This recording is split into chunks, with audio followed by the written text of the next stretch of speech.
ಇಲ್ಲಿ ಎರಡನೆಯ ವೃತ್ತದಲ್ಲಿ ಇರುವಂಥದ್ದು 10 ಬಸದಿಗಳು. 10 ಬಸದಿಯಲ್ಲಿ ಮೊದಲನೆಯ ಬಸದಿ ಕೋಟಿ ಶೆಟ್ಟರ ಬಸದಿ. ಕೋಟಿ ಶೆಟ್ಟರ್ ಎನ್ನುವರು ಈ ಬಸದಿಯನ್ನು ನಿರ್ಮಾಣ ಮಾಡುತ್ತಾರೆ. ಅವರು ಸಂಪಾದನೆ ಮಾಡಿದ ಆಸ್ತಿಯಲ್ಲಿ ಅವರು ಉಪಾರ್ಜನೆ ಮಾಡಿದಂಥ ದ್ರವ್ಯವನ್ನು ಯೋಗ್ಯ ಸ್ಥಾನದಲ್ಲಿ ಯೋಗ್ಯ ಕಾಲದಲ್ಲಿ ಸದ್ವಿನಿಯೋಗ ಮಾಡಬೇಕು ಅನ್ನುವ ಅಭಿಲಾಷೆಯನ್ನು ಇಟ್ಟುಕೊಂಡು ಇಲ್ಲಿಯ ಚಾರುಕೀರ್ತಿ ಪಂಡಿತ ದೇವರಲ್ಲಿ ತನ್ನ ಭಾವನೆಯನ್ನು ವ್ಯಕ್ತಪಡಿಸಿದಾಗ ಕೋಟಿ ಶೆಟ್ಟರನ್ನು ಕರೆದು ನೀವು ನೇಮಿನಾಥ ಸ್ವಾಮಿಯ ಜಿನಮಂದಿರವನ್ನು ಸುಂದರವಾಗಿ ನಿರ್ಮಾಣ ಮಾಡಬೇಕು ಅನ್ನುವ ಮಾರ್ಗದರ್ಶನವನ್ನು ಕೊಡುತ್ತಾರೆ.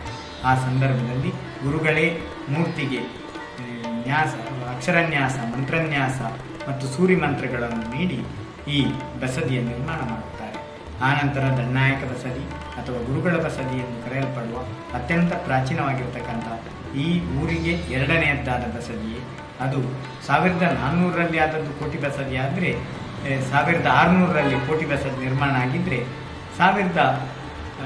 ಸುಮಾರಾಗಿ ಕ್ರಿಸ್ತ ಪೂರ್ವ 6ನೇ ಶತಮಾನದಲ್ಲಿ ಈ ಗುರುಗಳ ಬಸದಿ ನಿರ್ಮಾಣ ಆಗಿತ್ತು ಅನ್ನೋದು ಉಲ್ಲೇಖ ಇದೆ. ಹಾಗಾಗಿ ಅದರ ಬಗಲಿಗೆ ಮತ್ತೊಂದು ಬಸದಿ ಇದೆ, ಅದು ಮಹಾದೇವ ಶೆಟ್ಟರ ಬಸದಿ. ಅದು ಸುಮಾರಾಗಿ ದೆಹಲಿ ಖಿಲ್ಜಿಯವರ ಕಾಲದಲ್ಲಿ ಆಗಿದ್ದು ಅಂತ ಹೇಳ್ತಾರೆ. ಅಲ್ಲಿ ವಿಶೇಷವಾದಂಥ ಸಿಂಹಾಸನಗಳು ದೇರಮ್ಮ ಶೆಟ್ಟಿಯಲ್ಲಿ ಅರನಾಥ, ಮಲ್ಲಿನಾಥ, ಮುನಿಸುವ್ರತ ಮತ್ತು 24 ತೀರ್ಥಂಕರನ್ನು ಒಳಗೊಂಡಂಥ ಸಮೃದ್ಧವಾದ ಎತ್ತರವಾದ ಒಂದು ಪ್ರದೇಶದಲ್ಲಿದೆ. ಅಲ್ಲಿ ದೇರಮ್ಮ ಅನ್ನುವ ಒಬ್ಬರು ಅಡಿಗೆಯವರು ತಾನು ಒಂದು ಜಿನಮಂದಿರಕ್ಕೆ ಸಹಾಯ ಮಾಡಬೇಕು ಎಂದು ಬಯಸುತ್ತಾರೆ. ಒಂದು ಬಾರಿ ಸ್ವಾಮೀಜಿಯವರ ಮಾರ್ಗದರ್ಶನದಲ್ಲಿ ಸಭೆ ನಡೀತಾರೆ. ಎಲ್ಲ ಶ್ರಾವಕರು ತಾಮುಂದು ನಾಮುಂದು ಅಂತ ಹೇಳಿ ದಾನವನ್ನು ಕೊಡ್ತಾರೆ. ಆವಾಗ ಇವರು ಕೂಡ ಅಡಿಗೆಯವರು ನಾನು ಒಂದು ದಾನ ಕೊಡಬೇಕು ಅನ್ನೋ ಭಾವನೆಯನ್ನು ಮಾಡ್ತಾರೆ. ಆಗ ಎಲ್ಲರೂ ಒಳ್ಳೆ ನಗ್ತಾರೆ. ಆಗ ಅವರಿಗೆ ಅಪಹಾಸ್ಯ ಆದಾಗೆ ಆಯಿತು. ಅವರು ಪಶ್ಚಾತ್ತಾಪವನ್ನು ಪಡ್ತಾರೆ, ನೊಂದುಕೊಳ್ತಾರೆ, ದುಃಖವಾಗ್ತದೆ. ನನ್ನನ್ನು 10 ಸಮಾಜದ ಮಧ್ಯದಲ್ಲಿ ನಾನೊಬ್ಬ ಬಡವ, ನನಗೂ ₹1 ದಾನ ಕೊಡಬೇಕು ಅನ್ನೋ ಭಾವನೆ ಇತ್ತು. ಆದರೆ ಎಲ್ಲರೂ ನನ್ನನ್ನು ಅಪಹಾಸ್ಯ ಮಾಡ್ತಾರೆ. ಇವನು ದೇರಮ್ಮ ಏನು ಕೊಟ್ಟಾನು, ಏನಾದರೂ ಚಕ್ಕುಲಿ ಕೊಟ್ಟಾನು, ದೋಸೆ ಕೊಟ್ಟಾನು, ಇಡ್ಲಿ ಕೊಟ್ಟಾನು, ಹಣ ಎಲ್ಲಿಂದ ಅವನಲ್ಲಿ ಅನ್ನುವ ಒಂದು ಅಪಹಾಸ್ಯ ಮಾಡ್ತಾರೆ. ಅಂದೇ ಅವನೊಂದು ನಿಶ್ಚಯ ಮಾಡುತ್ತಾನೆ, ಗುರುಗಳ ಶಾಸ್ತ್ರವನ್ನು ಕೇಳುತ್ತಾನೆ. ಅವರಿಗೆ ಗೊತ್ತಾಗುತ್ತದೆ ಜೀವನದ ಸಫಲತೆ ವಿವೇಕ, ವೈರಾಗ್ಯ, ಸಮಾಧಿ, ಷಟ್ಸಂಪತ್ತು ಮತ್ತು ಮುಮುಕ್ಷುತ್ವದಿಂದ. ಹಾಗಾಗಿ ಇದಕ್ಕೆಲ್ಲ ಪ್ರೇರಣೆ ನೀಡುವುದು ಸಮೋಸರಣದ ಪ್ರತೀಕವಾದ ಬಸದಿ. ಹಾಗಾಗಿ ನಾನು ಇವತ್ತಿನಿಂದಲೇ ನನ್ನ ಸಂಪಾದನೆಯ ಅರ್ಧ ಭಾಗವನ್ನು ಬಸದಿಯ ನಿರ್ಮಾಣಕ್ಕಾಗಿ ಮೀಸಲಿಡುತ್ತೇನೆ ಅಂತ ಹೇಳಿ ಅವನು ತನ್ನ ಅವಸಾನ ಕಾಲಕ್ಕಿಂತ ಪೂರ್ವದಲ್ಲಿ ತನ್ನ ಗುರುಗಳ ಬಳಿಗೆ ಹೋಗಿ ತಾನು ಸಂಗ್ರಹ ಮಾಡಿದಂಥ ದ್ರವ್ಯವನ್ನೆಲ್ಲ ಅವರಲ್ಲಿ ಕೊಟ್ಟು ತನಗೆ ಸುಂದರವಾದ ಜಿನಮಂದಿರ ಇರಬೇಕು, ಆದರೆ ಎಲ್ಲ ಮಂದಿರಗಳಂತೆ ಇರಬಾರದು, ಅದು ಕೆಳಗಿನ ಪ್ರದಕ್ಷಿಣೆ ಇದ್ದ ಹಾಗೆ ಮೇಲ್ಗಡೆಯೂ ಪ್ರದಕ್ಷಿಣೆ ಮಾಡುವಂತಿರಬೇಕು ಅನ್ನುವ ತನ್ನ ಒಂದು ಮಹದಾಭಿಲಾಷೆಯನ್ನು ಗುರುಗಳಲ್ಲಿ ತಿಳಿಸುತ್ತಾನೆ. ಆಗ ಗುರುಗಳು ಅವನಿಗೆ ತಥಾಸ್ತು ಎಂದು ಆಶೀರ್ವದಿಸಿ ಆ ಬಸದಿಯ ನಿರ್ಮಾಣಕ್ಕೆ ಅವನಿಗೆ ವಿಶೇಷವಾದಂಥ ಆಶೀರ್ವಾದವನ್ನು ಮಾಡ್ತಾರೆ. ಒಂದು ಒಳ್ಳೆಯ ಗೊತ್ತಾದ ದಿನದಲ್ಲಿ ಭೂಮಿ ಪೂಜೆಯನ್ನು ನೆರವೇರಿಸಿ ಬಸದಿಯ ನಿರ್ಮಾಣ ಕಾರ್ಯ ಪ್ರಾರಂಭವಾಗುತ್ತದೆ. ಎಲ್ಲ ಬಸದಿಗಳಂತೆ ಇಲ್ಲದೆ ಮೇಲ್ಗಡೆಯೂ ಕೂಡ ಪ್ರದರ್ಶನಾಪಥವನ್ನು ಮಾಡಿ ಅಲ್ಲೂ ಕೂಡ ಒಂದು ತೀರ್ಥಂಕರ ಬಿಂಬವನ್ನು ಸ್ಥಾಪನೆ ಮಾಡ್ತಾರೆ. ಹಾಗಾಗಿ ಮೂಡುಬಿದ್ರಿಯ ಎಲ್ಲ ಬಸದಿಗಳಲ್ಲೂ ವಿಶಿಷ್ಟವಾದ ತೆರೆದ ಪ್ರದರ್ಶನಾಪಥ ಮೇಲ್ಗಡೆ ಇರುವಂಥದ್ದು ಅದು ಕೇವಲ ದೇರಮ್ಮ ಶೆಟ್ಟಿ ಬಸದಿಯಲ್ಲಿ ಮಾತ್ರ. ಅದರ ಗುರುಬಸ್ತಿ ಮತ್ತು ದೇರಮ್ಮ ಶೆಟ್ಟಿಯ ಮಧ್ಯದಲ್ಲಿರತಕ್ಕಂಥ ಬಸದಿ ಲೆಪ್ಪದ ಬಸದಿ. ಆ ಲೆಪ್ಪದ ಬಸದಿಗೆ ಬೇರೆ ಬೇರೆ ಮನೆತನಗಳು ವಿಶೇಷವಾದಂಥ ಭಕ್ತಿಯನ್ನು ಮಾಡ್ತಾರೆ. ಅದರಲ್ಲೂ ಚೌಟ ವಂಶದ ಮನೆತನದವರು ಗುರುಗಳ ಮೂಡುಬಿದ್ರಿಯ ಜೈನ ಮಠದ ಶಿಷ್ಯ ಪರಂಪರೆಗಳು.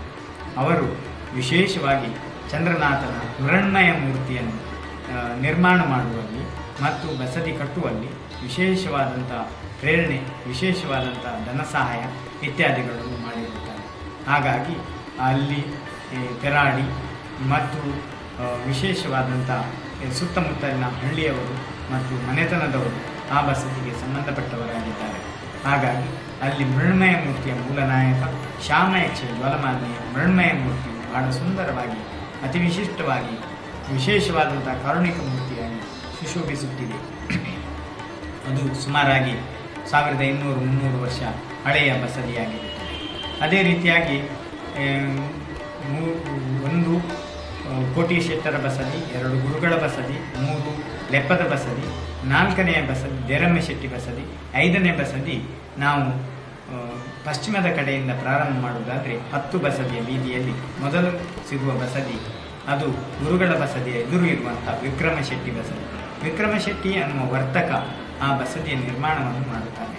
ಆ ಬಸದಿಯ ನಿರ್ಮಾಣ ಮಾಡುವಲ್ಲಿ ಅವನಿಗೆ ಕಲ್ಲಮಂಗೂರು, ಅದೇ ರೀತಿಯಾಗಿ ಹಂಡೇರಿ ಮತ್ತು ಸುತ್ತಮುತ್ತಲಿನ ಜೈನರು ಸಹಕಾರವನ್ನು ನೀಡಿ ವಿಕ್ರಮಶೆಟ್ಟಿಯವರು ಗುರುಗಳಲ್ಲಿ ಭಿನ್ನಹ ಮಾಡಿ ಆ ಬಸದಿಯ ನಿರ್ಮಾಣಕ್ಕೆ ಗುರುಗಳ ಅಪ್ಪಣೆ ಮಾರ್ಗದರ್ಶನವನ್ನು ಪಡೆದಿದ್ದಾರೆ. ಆನಂತರ ವಿಶೇಷವಾಗಿ ಇರುವಂಥದ್ದೇ ಕಲ್ಲು ಬಸದಿ. ಆ ಕಲ್ಲು ಬಸದಿಯ ಮೂಲ ನಾಯಕ ಶೀತಲನಾಥ ಸ್ವಾಮಿ. ಅದು ಸುಂದರವಾದ ಬಸದಿ. ಅದರಲ್ಲಿ ಚಂದ್ರಕಾಂತ ಶಿಲೆಯ ಮೂರ್ತಿ 3 ಅಡಿ ಎತ್ತರದಲ್ಲಿ ಸುಶೋಭಿಸುತ್ತಿದೆ. ಸುಂದರವಾದಂತಹ ಈ ಮೂರ್ತಿಗೆ ಅಭಿಷೇಕವನ್ನು ಮಾಡಿದಾಗ ದೀಪದ ಆರತಿಯನ್ನು ಹಿಂಭಾಗದಲ್ಲಿ ಹಿಡಿದಾಗ ಅದು ಬಂಗಾರದ ವರ್ಣದಲ್ಲಿ ತಿರುಗುವುದನ್ನು ನೋಡುವುದೇ ಕಣ್ಣಿಗೆ ಹಬ್ಬ, ಮನಸ್ಸಿಗೆ ಆನಂದ. ಆನಂತರ ಸಿಗುವಂಥದ್ದೇ ಕಲ್ಲು ಬಸದಿಯ ನಂತರ ಚೋಳಶೆಟ್ಟಿ ಬಸದಿ. ಚೋಳರ ಕಾಲದಲ್ಲಿ ನಿರ್ಮಾಣವಾದಂಥ ಬಸದಿ ಎಂದು ಪ್ರತೀತಿ. ಚೋಳಶೆಟ್ಟಿ ಅನ್ನುವ ವರ್ತಕರು ತಮ್ಮ ಸುತ್ತಮುತ್ತಲಿನ ಲಾಡಿ, ಮೂಡುಬಿದ್ರಿ ಪರಿಸರದ 10 ಹಲವು ಗ್ರಾಮಸ್ಥರನ್ನು ಒಟ್ಟು ಸೇರಿಸಿ ಅದರಲ್ಲಿ ಗುರುಗಳು 24 ತೀರ್ಥಂಕರು ಮತ್ತು ಎದುರುಗಡೆಯ ಮಂಟಪದ ತೀರ್ಥಂಕರನ್ನು ನಿರ್ಮಾಣ ಮಾಡಿದರೆ, ಉಳಿದಂಥ ಬಸದಿಯನ್ನು ಚೋಳಶೆಟ್ಟಿ ಅನ್ನುವ ವರ್ತಕನು ತನ್ನ ಸುತ್ತಮುತ್ತಲಿನ ಗ್ರಾಮದ ಜೈನ ಶ್ರಾವಕರನ್ನು ಸೇರಿಸಿಕೊಂಡು ಆ ಬಸದಿಯ ನಿರ್ಮಾಣಕ್ಕೆ ವಿಶೇಷವಾದ ಪಾತ್ರವನ್ನು ವಹಿಸಿರುವುದನ್ನು ಇತಿಹಾಸದ ಪುಟಗಳಿಂದ ತಿಳಿದು ಬರುತ್ತದೆ.